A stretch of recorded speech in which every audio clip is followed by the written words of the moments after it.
Madilim na ang buong paligid. Tanging malalakas na patak ng ulan ang maririnig sa buong bayan ng Prudente. Liblib ang lugar kaya walang gaanong sasakyan ang dumadaan.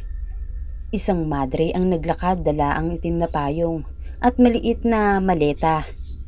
Tahimik niyang binabagtas ang madilim na daan patungo sa El Prudente Convent. Hindi alintana ang lamig na tumatagos hanggang sa kanyang buto. Patuloy pa rin siya sa paglalakad kahit naririnig niya ang mga alulong ng mga aso. Huminto siya sa tapat ng isang malaking gate at matamang pinagmasdan ang paligid. Wala man lang kuryente sa kumbento.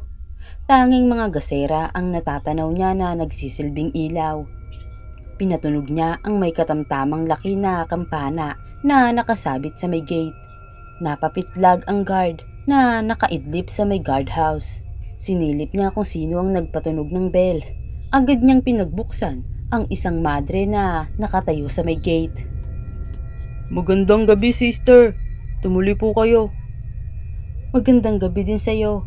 Nandyan ba si Sister Victoria? Oho, hali kayo.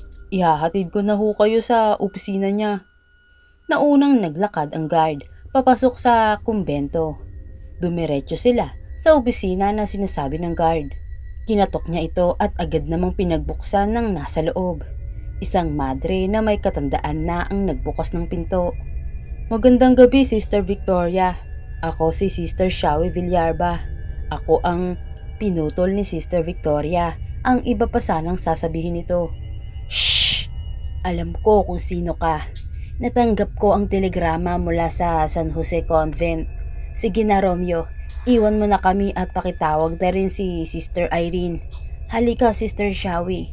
Pumasok ka sa loob. Ipinaliwanag ni Sister Victoria ang mga dapat at hindi dapat gawin nito. Habang nasa loob sila ng kumbento. Bawal silang lumabas ng gate o kahit makipag-usap sa mga lalaki na nagtatrabaho sa kumbento. Isa siya sa mga nakatoka sa kusina. Isang mahihinang katok ang nagpatigil sa kanilang pag-uusap. Sister Victoria, si Sister Irene po ito. Pumasok ka, sister. Sabi ni Sister Victoria dito. Pakihatid mo si Sister Shawi sa silid ni Sister Danica. Pakisabi na rin sa kanya na siya ang papalit kay Sister Romana sa kusina. Opo, sister. Halika, Sister Shawi. Ihahatid na po kita upang makapagpahinga na po kayo. Tumayo naman si Sister Shawi at magalang na nagpaalam kay Sister Victoria. Napansin ni Sister Shawi na nasa pinakasulok ang silid ni Sister Danica. Nag-iisa lang ang kanyang silid doon. Muntik nang mabitawan ni Sister ang kasera na dala nang may biglang dumaang daga. Maging siya ay nagulat din. Kaya ayaw kong nagpupunta dito. Ang daming mga daga at ipis eh. Napansin ko lang, sister. Nag-iisa lang yata ang silid ni Sister Danica dito. Nandun kasi sa itaas ang ibang silid. Si Sister Danica ang pumili sa silid na ito. Hindi nga namin maintindihan kung bakit. Dati doon siya natutulog sa itaas pero lumipat siya sa ibaba nung namatay si Sister Romana. Sa ngayon, wala nang bakante sa itaas maliban sa silid na yan. Payo ko nga pala sa iyo dahil bago ka nga lang dito. Huwag ka nang lumabas ng silid pagtungtong ng 10:00 ng gabi at huwag ka ring mag-usisa kung bakit. Mahirap na, baka malaman pa ni Sister Victoria at pareho tayong malagot. Hindi naman ako chismosa, sister. Panandalian lang din ako dito dahil wala pa silang mahanap na pwedeng ipalit kay Sister Romana. Sayang, akala ko ikaw talaga ang papalit sa pwesto ni Sister Romana eh. Huminto kami sa harap ng pinto sa silid ni Sister Danica. 3 katok ang ginawa nito, saka may nagbukas na. Ipinakilala sila ni Sister Irene sa isa't isa. Malugod na tinanggap niya ang kamay ni Sister Shawi na nakalahad. Iniwan na sila ni Sister Irene upang bumalik sa silid nito. Bigla siyang kinilabutan nang makita ang iba't ibang abubot na nasa loob ng silid ni Sister Danica. Napansin naman nito ang kanyang reaksyon kaya agad na nagpaliwanag. Pagpasensyahan mo na, sister.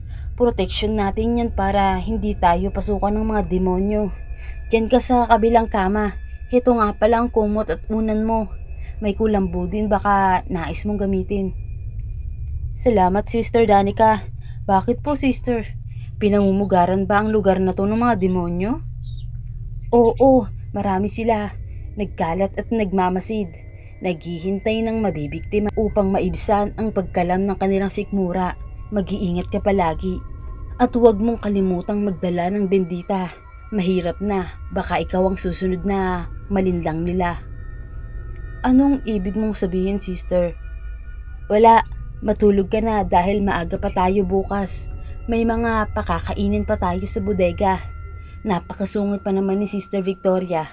Kailangan talagang nasa tamang oras ang pagpapakain sa kanila. Naguguluhan siya sa pinagsasabi ni Sister Danica. Tila may nakabalot na misteryo sa El Prudente Convent. Iwinaksi niya agad sa isipan ang mga negatibong naglalaro sa kanyang isip. Imposible para sa kanya na pamugaran ng demonyo ang kumbento dahil napakasagrado nito. Pagkatapos magdasal ay agad niyang ipinikit ang mga mata, ngunit naging mailap ang antok sa kanya. Pasado 3:00 ng madaling araw, saka pa siya dinalaw ng antok. Ginising siya ni Sister Danica upang maghanda ng almusal. Pilit siyang bumangon kahit antok na antok pa siya. Minadali niya ang pagluluto nang sa ganun, hindi sila maabutan ni Sister Victoria. Iniligay niya sa tray ang mga plato na may lamang pagkain. Ikaw na sa ibaba, Sister Shawi. Ako na sa itaas. Katukin mo lang ang maliit na bintana. May magbubukas niyan. Heto ang susi sa main door. Pagkalagay mo, pakilak na lang. May gasera sa pinto, sindihin mo na lang. Madilim kasi sa loob dahil walang bintana. Mahihirapang makapasok ang sinag ng araw sa loob. Huwag ka ring makipag-usap sa kanila. Sinunod niya ang bilin ni Sister Danica. Inilapag niya muna ang dalang tray sa mesa na nakaharap sa bintana. Kinatok niya ito ng 3 beses. Pagkakuha nito sa tray, ay lumabas na siya. Tinahak niya ang pasilyo patungo sa kusina. Sister Shawi, halika dito. May isang madre na nakita ng guard kanina. Marami itong sugat sa katawan. Ginagamot siya ngayon ni Sister Leonela at Sister Anika. May nalaman ba kayo kung taga saan siya, Sister Irene? Sa ngayon, wala pa. Ayaw magsalita kahit anong pakikipag-usap ang gawin namin. Sinilip nila ito sa opisina ni Sister Victoria. Bigla siyang kinilabutan nang lumingon ito sa kanila at ngumiti. Pakiramdam niya ay may hindi magandang mangyayari. Tumalikod si Sister Shawi, saka bumalik sa kusina. Pinag-usapan nila Sister Danica ang dayong madre. Nakasuot kasi ito ng damit na pang madre kaya nahulaan agad nila. Katulad ni Sister Danica, hindi din maganda ang kutob niya dito. Naging maalinsangan ang panahon ng gabing iyon.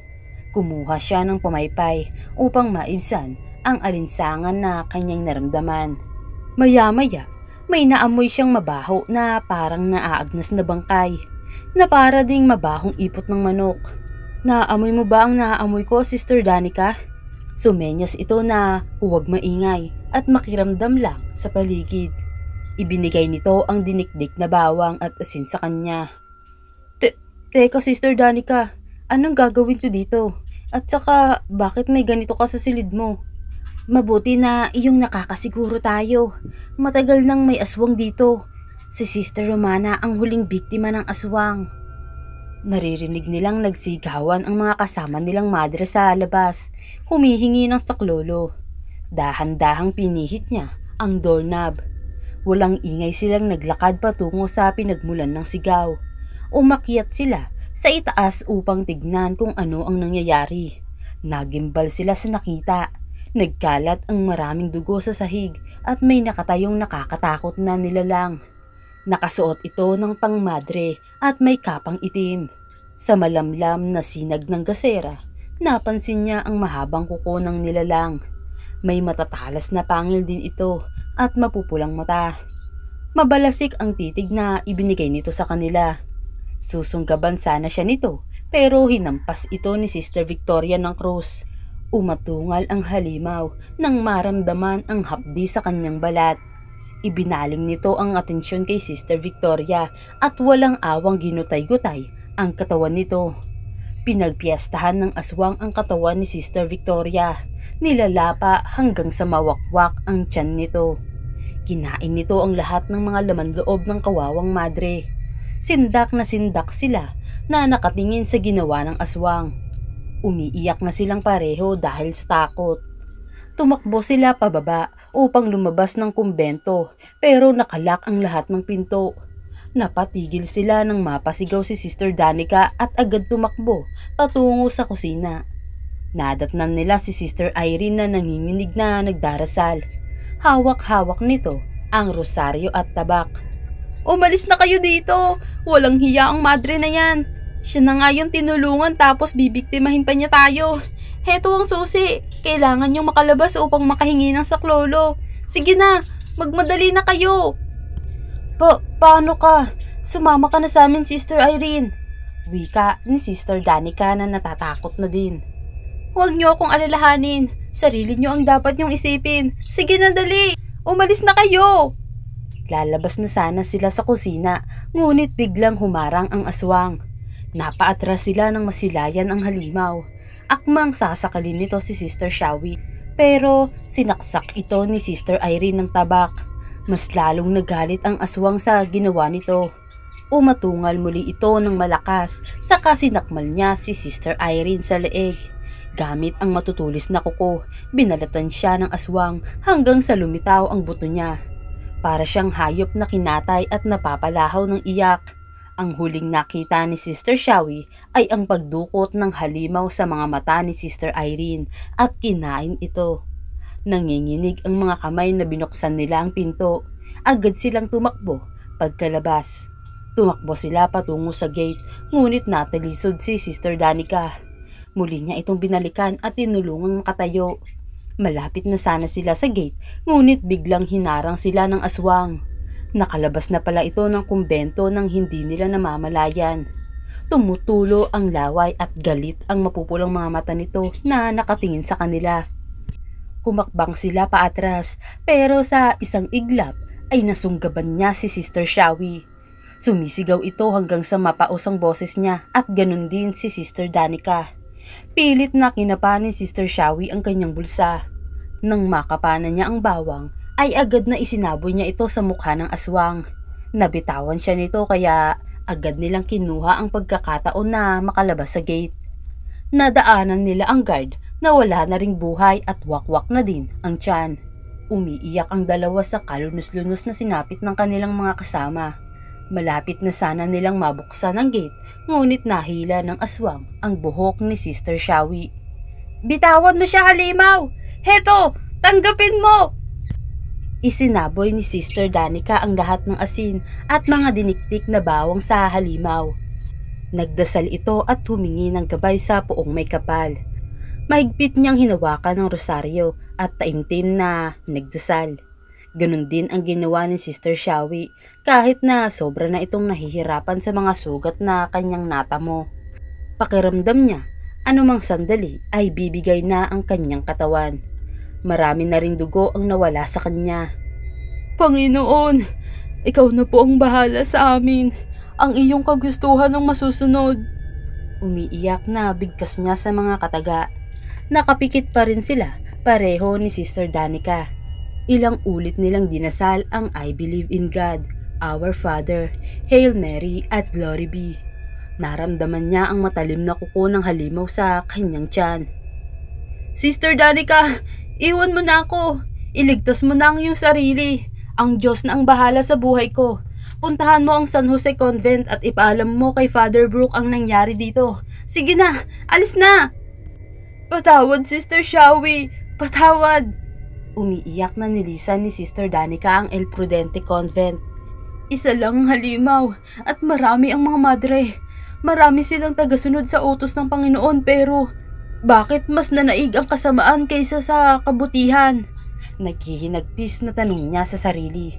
Lutang ang diwa na patuloy siya sa pagtakbo. Muntik na siyang masagasaan ng may mabilis na sasakyan ng dumaan. Huminto ito sa unahan, saka nagmaneho pabalik sa kanyang kinaroroonan. Bumaba ang mga sakay nito at agad na lumapit sa kanya. Sister Danica, anong nangyari? Bakit ganyan ang ayos mo? Nasaan si Sister Shawi, si Sister Victoria, at ang iba pong mga madre?